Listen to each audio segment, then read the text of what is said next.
테러 방지법 제정 그리고 4.13 국회의원 총선거 선거구를 어떻게 할 것이냐 금 긋는 거 이걸 가지고 어젯밤 9시부터 다시 양당 원내대표 대표 다 같이 만났는데 합의에 이르지 못했습니다.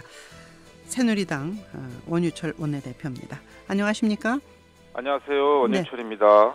네. 원대표님 어제 몇 시부터 만나서 몇 시에 끝났습니까? 예, 어저께는 하루 종일 양당의 지도부가 네. 민생 법안 합의와 또 선거구 획정을 위한 논의를 마라톤 하듯이 네. 협상을 이어갔습니다. 네. 어저께 오후 3시부터 했고요. 또 네. 밤 9시부터 새벽 1시까지 했습니다. 네. 네. 그러니까 오늘 새벽에 끝난 건데요. 그렇습니다. 예. 예. 그런데도 불구하고 네. 합의를 못하고 또 결렬됐다는 건 도대체 네. 무엇 때문에 이렇게 결렬이 되는 겁니까? 어느 네. 지점이 그 쟁점입니까? 문제의 핵심은요. 네. 저희 새누리당은 선민생 후 선거 네. 선민생 법안 처리하고 네. 나중에 선거법 처리하자는 입장이고요. 네. 야당은 이제 선선거법 후 민생법안 처리하자고 하니까 네. 이 지점이 맞지가 않는 겁니다. 네. 저희는 이제 19대 국회가 사실상 얼마 남지 않았지 않습니까? 네. 네. 네, 임시국회 2월 임시국회는 뭐 이제 불과 한 보름도 안 남았고요. 네. 또 선거가 있으니까 그렇죠. 사실상 마지막 국회입니다. 네. 그래서 저희들은 그러지 않아도 19대 국회가 사상 최악의 국회라고 국민들에게 지금 비판을 받고 있어서 네. 정말 송구스럽고 또 죄송하다는 말씀을 드리지 않을 수 없고요. 네네. 그래도 우리가 마지막까지 최선을 다해서 지금 연초부터 몰려오고 있는 그런 네. 안보 위기, 경제 위기, 네네. 뭐 북한의 핵실험과 장거리 미사일 발사, 네네. 그리고 또 미국의 금리 하여튼. 인상이라든가 예. 중국의 경제 침체 이런 안보 위기와 경제 위기가 쓰나미처럼 몰려오고 있지 않습니까? 그렇습니다. 네. 그래서 우리 국회에서 이 쓰나미에 대비한 것이 이제 방파제를 쌓아야 된다. 네네. 이 방파제를 쌓는 것이 민생 법안 아니냐. 네. 그러니까 최소한 이 민생 법안, 경제를 살리고 국민의 안전을 도모하는 이 네. 안전 법안, 테러 방지법 같은 걸 말씀드리는 겁니다. 네네. 최소한 이런 걸 해놓고 우리가 선거를 치러야지. 예. 선거법도 처리하면 되겠냐가 네. 저희 새누리당 입장인 겁니다. 그런데 선거법 그냥 먼저 처리하고 그다음에 네. 민생법안 그 선우를 바꾸는 거 야당 네. 측에서 요구하는 거 그게 안 되겠다는 이유는 뭡니까? 선거법을 처리할 경우에요. 네. 지금도 선거가 코앞에 다가왔기 때문에 의원들이 현실적으로 지금 전부 지역에서 선거운동을 하고 있습니다. 예비 네. 후보자 등록한 분들하고 네. 전부 다 뭐 명함 돌리고 어깨 뒤돌고 인사하는 상황인데 네. 선거법부터 처리할 경우에는 사실상 의회가 우리 국회가 법안 처리에 집중하기가 어렵습니다. 현실적으로. 네. 네. 그래서 저희는 어차피 선거는 치러야 되는 거고 네.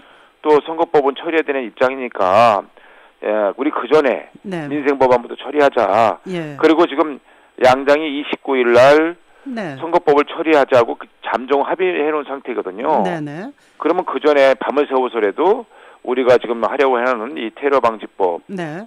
지금 테러의 위험이 많이 노출되지 않습니까? 네네. 또 경제를 살리기 위한 서비스 발전 기본법, 네네. 또 청년 일자리를 만들기 위한 노동개혁 네. 4법 이런 것도 하자. 아주 많지도 않습니다. 네네. 이런 기초적인 민생 법안을 처리해놓고 예. 우리가 국민들에게 이제 가서 표를 달라고 해야지. 네네. 그러니까 이거 뭐 안 하고 선거만 하면 되겠습니까? 그러니까 선거법 먼저 처리하면 민생 법안 처리가 어려워질 것으로 보기 때문에 네. 먼저 하자 그런 그렇습니다. 말씀인데 뭐 하기는 대정부 질문하는데 국회의원 정족수가 부족해서 대정부 질문이 몇 시간 연장됐던 적이 며칠 전에 있긴 했었습니다. 그래도 그렇습니다. 또 하나 이제 테러 방지법에 대한 것이요. 네. 그것을 정보 수집권을 어디에 두느냐 가지고 첨예하게 맞서 있는 거죠. 그렇습니다. 네. 지금 이 테러의 위험이 네. 굉장히 높아지고 있습니다. 네. IS가 대한민국을 테러 대상국으로 올려놨지 네. 않습니까? 네네. 또 북한의 테러 위협이 아주 높아져가고 있고요. 네. 이런 상황에서 테러 방지법을 우리가 통과시켜야지만 테러를 사전에 예방을 하고 막지 않겠습니까? 근데 이제 정보 수집법을 이제 그 권한을 국정원에 두는 것에 대해서 인권 침해 요소라든가 이런 것 때문에 야당에서는 다른 쪽 국민 안전처에 투자 그런 얘기 아닙니까? 그것에 대해서는 네. 왜 국정원에 둬야 된다고 생각하십니까? 예. 테러는 네. 그 예방이 중요합니다. 테러는 나고 나서는 아무 의미가 없습니다. 그렇죠. 예. 사전에 예방하는 게 중요한데요. 이 테러를 예방하기 위해서는 정보가 있어야 되지 않겠습니까? 네네. 테러 분자가 어디에 있고 어디로 잠입하고 이런 테러에 대한 정보가 있어야 되는데 그 정보를 총괄하는 데가 지금 국정원입니다. 네네. 그렇기 때문에 이 국정원을 통해서 지금도 국제 테러를 다 이 국정원에서 담당하고 있거든요. 네. 그리고 이 국정원의 그 정보 수집 기능을 통해서 우리가 대테러에 대한 예방을 하고요, 방지하겠다는 거고요. 또 이 국민안전처는 네. 기능이 소방 방제 기능이거든요. 이건 이제 테러 후에 사고가 났을 경우에 수습하는 기능을 가진 곳이 국민안전처입니다. 네네. 그리고 저희가 하려는 이 정보 수집 대상이 네. 유엔이 정한 네. 31개 단체와 인물입니다. 그러니까 국제사회, 주로 국제사회의 국제 테러 조직들입니다. 네네. 국내용이 아니에요.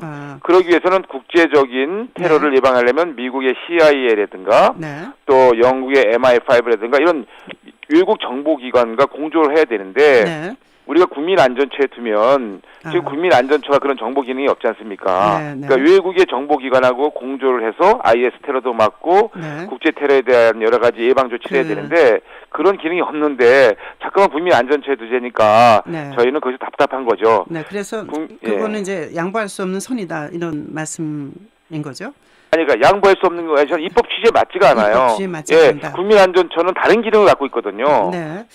그러니까 그거는 그대로 국민안전처가 할 수 있는 역할대로 우리가 존중해서 하고 이거는 이제 국제 테러 주로 그 유엔이 정한 31개 단체에 대한 그 인물과 단체에 대해서 우리가 예방하기 때문에 그런 겁니다. 아까 질문 다시 돌아가서 민생법안 먼저 처리하고 선거법 나중에 하자 그런 말씀입니다. 선거법 먼저 처리하고 민생법안 처리하면 서로 신뢰가 무너진 거 아닌가. 여당은 야당을 못 믿고 야당은 여당을 믿지 못하기 때문에 이 선호가 왜 그렇게 중요한가. 국민은 참 답답한 입장입니다. 그 독자적인 핵무장에 대해서 언급하셨는데 그리고 이제 또 하나는 참여정부 당시 국감에서 공개된 공문을 보니까 그 개성공단에서 일하는 북한 노동자의 월급이 57.5달러고 이 중 30달러가 북한 노동당으로 바로 들어가는 게 명시돼 있다. 이렇게 그 최고중진회의에서 말씀했습니다. 17일.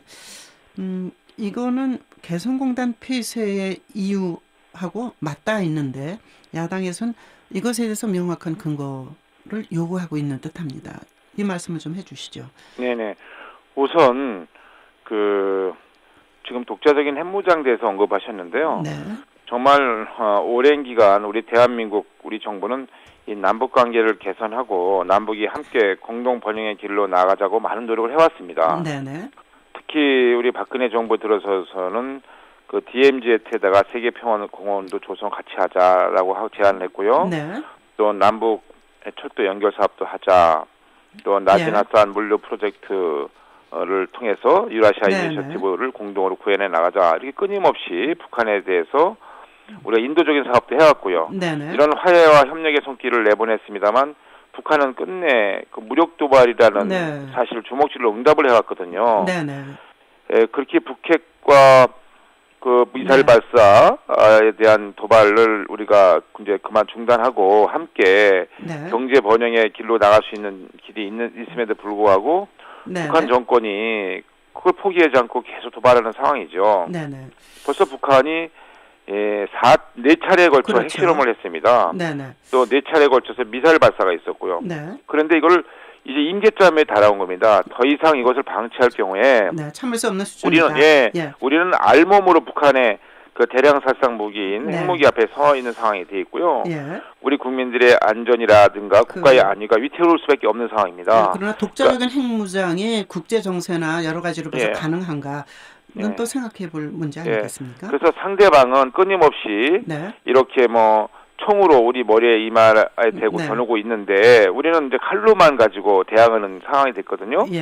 그래서 이런 도발, 제재, 보상이라는 이제 악순환을 고리를 끊고 우리의 그 국가의 안전과 국민의 안전과 국가의 안위를 해서 이제 북한의 공포와 파멸의 핵에 맞서서 우리도 자위권 차원의 평화의 핵과 미사일로 우리가 생존 전략을 고민할 때다라고 말씀을 드린 거죠. 예. 뭐 구체적인 실무 계획이 있는 건 아니고, 네, 개성공단 말씀해 주십시오. 개성공단에 대해서는요. 네. 이 개성공단은 남북 경협의 상징이고, 네네. 남북한이 힘을 합하면 우리 민족의 어떤 그 미래 비전이라고 할 수 있기도 합니다. 그렇습니다. 그래서 저희가 계속 개성공단에 끊임없이 지원을 하고 개성공단의 국제화를 우리가 추진했었거든요. 네.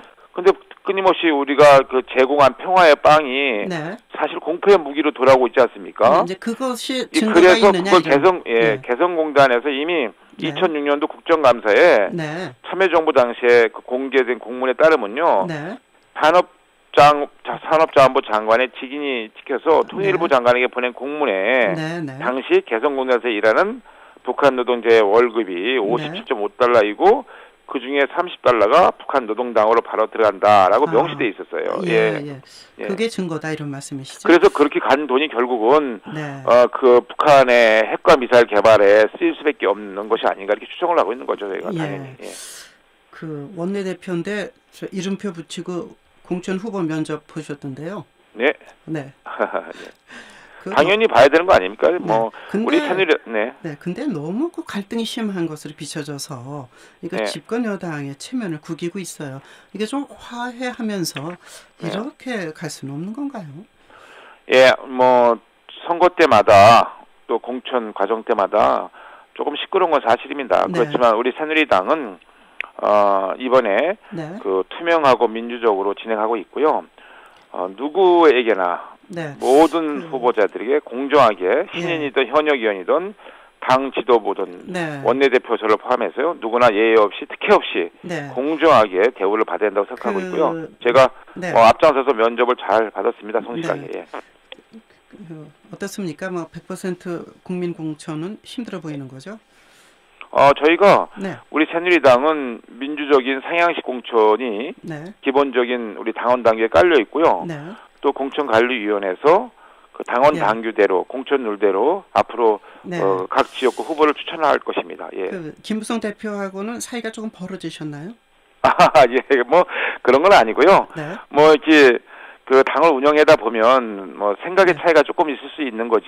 그것이 뭐 어떤 그러니까 공천관리위원회에 따라서 공천되는 게 맞다 그런 말씀이시죠?